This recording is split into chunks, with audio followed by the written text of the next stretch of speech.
I was in the toughest times and I was able to pull myself through, how did I do it? What were some of the elements that made the biggest difference in your life when you did those turnarounds, when you made it through whatever was your toughest times? For me, those toughest times in the very beginning were when I was just a kid and my mom and dad separated, and my mom thought I was on my dad's side, so she kicked me out. She kicked him out already. He'd moved back east, and I was literally sleeping in my car trying to figure out how to survive. And, homeless, trying to figure out what to do. I had to figure out, what am I going to do to change myself? Because first I was just depressed and overwhelmed, and I felt like there was nothing I could do. I had a similar experience in a different way at a totally different stage of life. In my early 30s, when suddenly I was diagnosed of having a tumor in my brain. And all of a sudden, your whole life becomes total uncertainty.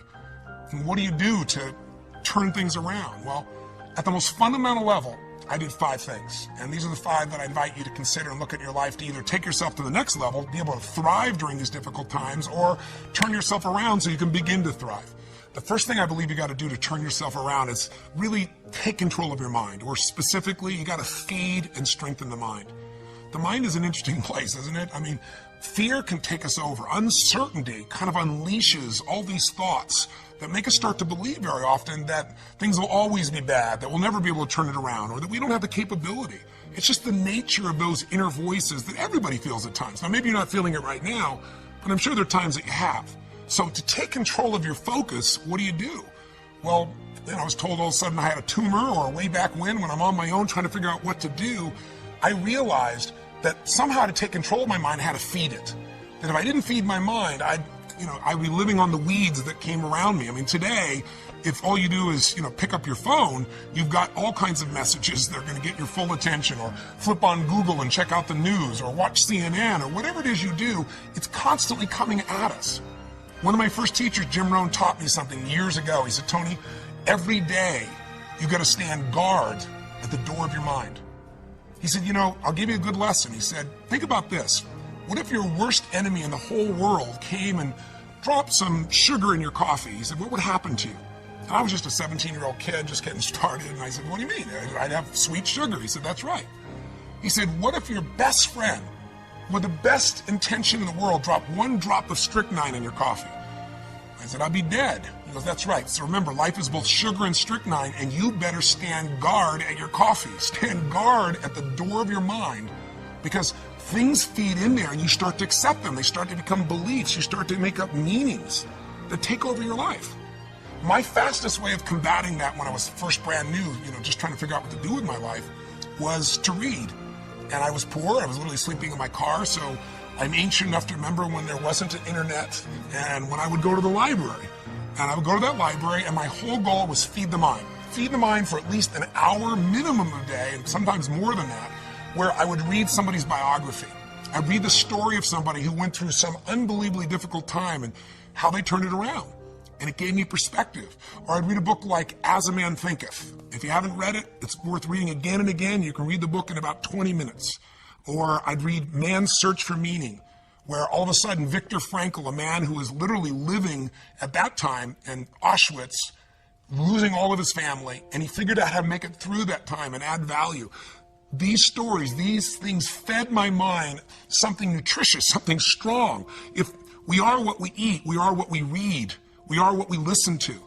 Later on, I began to feed my mind, about understanding the ideas around health principles and how people had turned themselves around who had tumors, who had cancer. I did the same thing most of my life, starting when I was 17, by listening to audio tapes. I went out, I was constantly feeding my mind. I didn't let or hope that a good idea would interrupt me or interject itself upon me. I knew a great idea had to be pursued. I had to go after it. I had to feed and strengthen my mind every single day. So I did it with audio tapes, I did it with books, and I did it by literally doing incantations, saying to myself something over and over again with such intensity till my mind began to believe it. So reading, listening, feeding your mind is the first step to get out of that place of uncertainty and to start to re-tap into your real ability to thrive in any environment. What's the second key? Well, number 2 is you got to feed and strengthen your body. As simple as that sounds, if you've been around any of my work at all, I believe physiology first. And sometimes even try to feed your mind. You can feed it, but those thoughts keep coming back. What's going to change that mind faster than anything else is a radical change in your body, a radical shift in your physiology. How do you do it? Well, Think about this.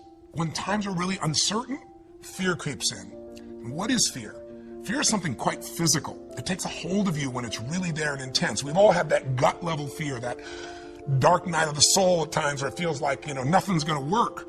So how do you turn it around? Yeah, you feed your mind, but you also strengthen that body.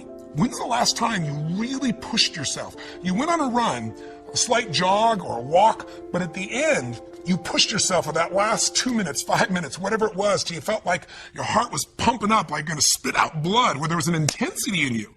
I know I sound over the top, but that's how I turned myself around. Way back then, when I was literally just starting my journey, I was 38 pounds heavier than I am now, and I was starting to feed my mind, but it wasn't enough. I had to really feed my body, and the way I did it is I decided to go on this run. I picked up, these, in those days, I had cassette tapes. Again, that's how ancient I am. Sorry, there was a time before, iPods or anything of that nature, and I listened to this song, this cassette tape. It was by this group, and it was a female group called Heart. And the song was Barracuda, I'll never forget. And I went out there and I decided to go on a run. I hadn't run for God only knows how long, years. And I had a nice big fat belly. But again, I pushed myself so hard, like I had nothing left, and I pushed myself even more. And when that blood started rushing in me, when that was pumping in my brain and my body, or go out and lift weights, go out and push yourself and feel yourself have to force through whatever was your limitation before. When that gets inside you, that physical strength again, that sense of breaking through, every part of you starts to operate differently. Your body changes, so does your mind. What's the third key? Well, that third step is you got to get a role model that inspires you and really shows you the way. One of the biggest things that'll change you once you're mentally and physically strong is you need to believe. You need to not just have a sense of certainty, but you got to believe that there is a pathway to get to where you want to be. Whatever it is you want to change, whether it be your body, your mind, your emotions, your finances, your relationship, you need a role model. So, for example, last October, I realized I only had a few minutes to be on television. How do I get these people that think they've lost their nest egg and it'll never come back to not just think I'm being positive, but show them a real example? That's what a role model is, I should say. It's a real example. So I thought, well, the best example is just show them history.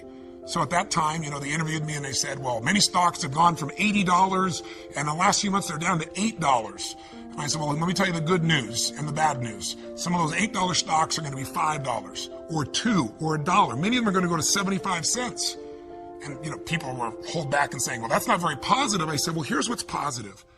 If you study the patterns of history, if you look back to what happened in the 1930s, if you see what happened in the 1970s, during that time as well, when the market went through this huge crash in the Depression or in the 70s, there was a period of time not that long afterwards when there was this big growth. An $8 stock that went down to $1 or 75 cents didn't make it back to $80 right away. That took decades. But a 75-cent stock that had been $80 or 50 or 60 would go from 75 cents to $5 literally in a month or two or three. It's happened twice before. It's happened during the same pattern. There's a role model for this. That means you would go from 75 cents to $5. That's a 2,000% increase. That's a greater return than most investors will see over their entire lifetime, and it can happen in 2 or 3 months. You can make it back. Now, I said, but I don't know if now's the time to jump in. I just know that time is coming. You got to study it. And then, I told investors, look at Sir John Templeton. He had just passed away a few months before. I was fortunate enough to know him. If you don't know the name, he's one of the greatest investors in history. And he became an investor, a billionaire, I should say, by being an investor, and he started with $10,000. How do you do that? He did it because he believed you make all your money at times of maximum pessimism. That was his role model. In 1939, the Depression is going on, Hitler invades Poland, and he's in a place where all heck is breaking loose, and he took his $10,000 and he invested it all he could in the stock market, bought stocks that cost $1. Many of these stocks were near bankruptcy. But what do you think happened after the war? Things got back to normal. The season always comes back. He became a billionaire from those investments. He invested in Japan when no one would invest in Japan because no role model would do that. They just got bombed. The country's down to mud and dirt. He bought things for pennies that grew and he sold them for a huge profit. If you're looking to make your business successful today and you're trying to think, how do I do this in this tight economy? Look around at role models. Who around you is still doing well? There are people. You just got to find them. Look at Zappos. Zappos is a company that only a few years ago was sitting around in a garage, and in this economy, they're thriving, selling shoes. They're going to do $1 billion this year. Or better yet, if you're just feeling like you lost your job, you've lost your home, you've lost your income, your nest egg, or you're facing just unbelievable challenge, then look at somebody like a Nick V. If you don't know who I'm talking about, go to my blog and watch a video of him. I'm shortening his name because it's very hard to pronounce his name. I'll be respectful, but I've got his whole story there. You can watch it. Here's a guy that was born with no arms and no legs. I mean, literally, he can't dress himself, can't move, can't feed himself. He wanted to die. He was totally depressed. And in one day, he figured out a different way of looking at life. He somehow began to strengthen his mind and body, and he got a different role model of what was possible inside of himself. And now he inspires people all over the world. Little kids who think they have a big problem, adults who think they have a big problem, meet him and go, how does he even make a phone call? And you'll see him do it. He's got this one little web foot. Please go see it. You'll be inspired. We all need contrast sometimes. Not only role models of how to get it done and be successful, but role models of how to deal with our problems and our challenges. So get a role model that'll inspire you and show you the way. And the fourth key now is you've got to get a proven plan, and you got to take massive action. Don't even worry about a proven plan. There are lots of role models. Hopefully they'll prove it to you, but get a plan. Do something. I tell people all the time, you got to remember the power of massive action. So often in life, people don't begin the journey because they're not quite sure what to do or how to do it right or how to do it perfect. If you want to change your body, get yourself moving. Don't wait for the perfect trainer. Just go out there and move. Put on your shoes and move and get momentum. Just remember, progress equals happiness. If you can start to make progress, if you can get yourself going, even if it's not perfect, if it doesn't work, you know what to do. Just change your approach. If that doesn't work, change your approach. But if there's anything that'll shift your life, that'll get you to thrive in a difficult situation, is take some massive action. Try something else. Change it, try it, move it. I go on and on this, but I want to be respectful to your time, so let me give you the final key, number 5. Number 5, I think, is the most important of all. So just to remind you, first thing you got to do is feed and strengthen that mind. Read, listen, feed the mind, take control of that focus, stand guard at what other people are saying, focus on what it is you're here to give, what you can control, what you can make happen. Number 2, feed and strengthen that body. Remember, fear, uncertainty, they're physical experiences. So the best way to deal with something physical is get physical. Change that body. Go lift some weights. Go for that run. Do something that's going to get you in that state. If you've been to our seminars, you know exactly what to do. But get that hour of power going, that 15 minutes to thrive, if you're familiar with that, to train your body and mind to be strong again. Number 3, make sure you put yourself in that position where you find a role model that's going to inspire you and show you that way. Maybe it's a contrasting role model. You think your life's so tough?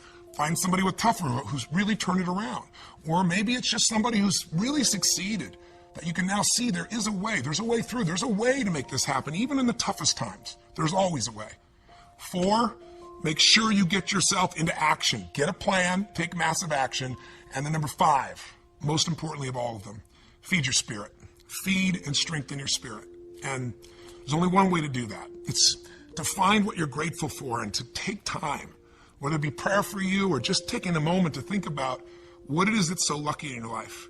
There's a rejuvenation in our spirit when we stop taking things for granted. And when, most importantly, what feeds your spirit is to give, to find a way to do something for someone else who's worse off than you are.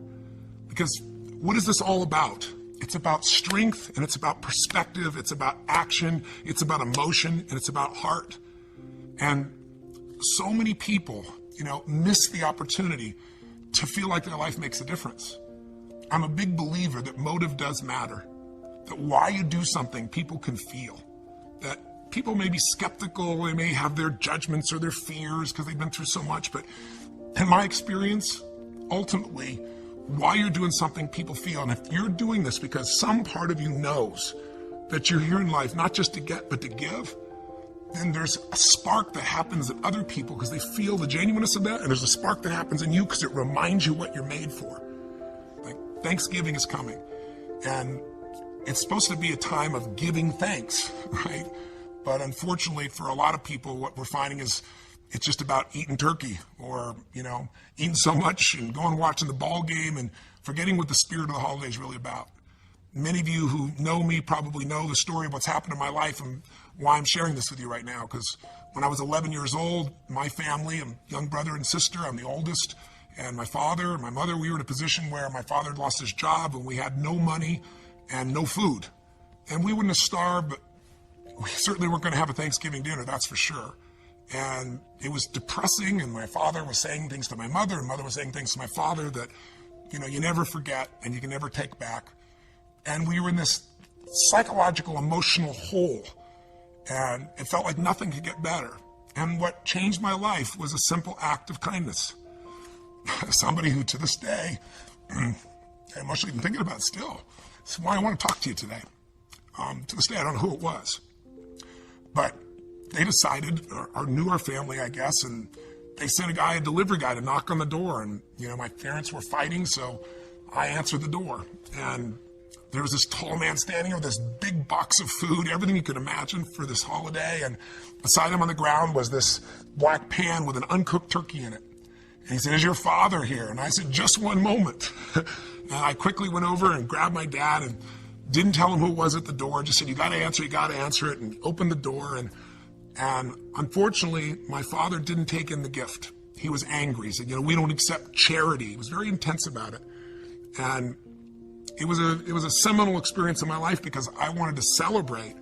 And ultimately, it became a celebration for the rest of my family.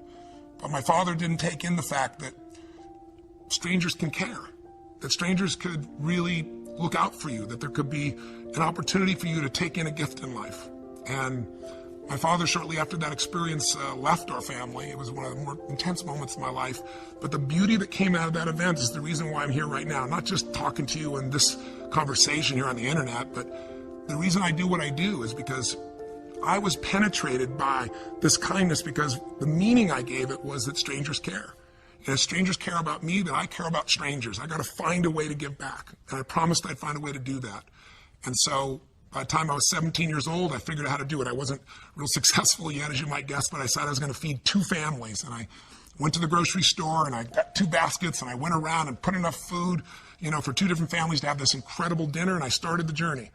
And I began by feeding a family with 5 kids who I had no clue, but the father had left, and it was destiny for me. Next year, I decided it was so moving and emotional, I was going to feed 4 families, and I didn't tell anybody. And the next year, 8, because I wasn't doing it for the stars on my chart. But eventually, I thought, God, I could use some help. So I got my friends involved, and gradually I grew some of my small companies, and my employees got involved. And I'm really proud to tell you that, 30 plus years later today, we're in a situation now where through the foundation, together with people like yourself, we feed more than 3 million people last year in 32 countries. So my final kind of offering to you, my invitation is, come join me. Let's go out and touch some souls. What I really want is you to have the experience of reaching out and touching a stranger for no good reason except it's right. Because I know what that'll do to your spirit. If you're successful, it's going to make you feel something more than success. It'll give your life more meaning. If you're facing some real challenges and you enter a place like, when I went down to the South Bronx, I'll never forget, and entering a place that had no electricity, where people were literally starving, or a man who was literally on the streets, and we brought him this big basket. It was beautiful, and gave him blankets and socks and food. And I literally jumped out of the van. I was with this amazing man from the Salvation Army who was driving me around, and jumped out and handed this big basket, this huge basket, to this man. And first he just looked shocked. Then he started to get this big smile. Then he got teary-eyed. And as I was leaving, there was this moment that you never forget. I sent this video to you to hopefully, during the holidays, add some value to you, to remind you of what I know you know. You can thrive no matter what the obstacle, no matter what the economy, no matter what the challenge. The fundamentals are really basic, and you can take back control of your life. And if you're doing well, it's to say to you, man, you and I, if we're doing well, we have responsibility to give something back. Not only responsibility, but an opportunity. So thanks for listening for so long. I hope this has been helpful for you. Sorry I'm emotional, and I hope this has been helpful to you in your life in some way. And again, I appreciate your time, and I look forward to hopefully our paths crossing again sometime soon. Till then, live strong, live with passion, and God bless you.